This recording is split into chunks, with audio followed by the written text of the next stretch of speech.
گاهی که شروع کرد به خنده گفت شروع کرد آقای فردوسی پور. نه من یه تصویر پخش آقای کریمی رو مثال زدید. آره پارسال اصلا سر علی کریمی شما اینجا بودید. گفتین آقا جان علی کریمی رفت یقه داور رو گرفت. درسته. خب وقتی که 3 جلسه محرومش کردن اصلا سر این قضیه نه بعدن که به خاطر سر این قضیه محرومش نکردید. موضوع بعدیش هم داوری. اصلا کار بعدیش آقا سر این قضیه یقه میخوام بگم آقای فردوسی پوری که من اینقدر قبولش دارم به خاطر همین علی کریمی شما به من زنگ نزدی گفتی یک جلسه‌شو کم کن.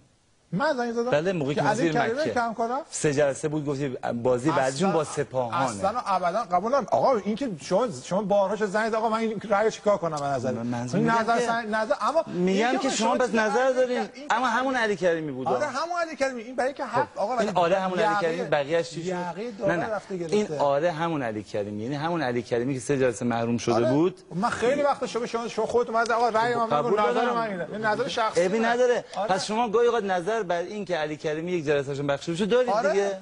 آره که داور نه این چرا این نظر رو دارید؟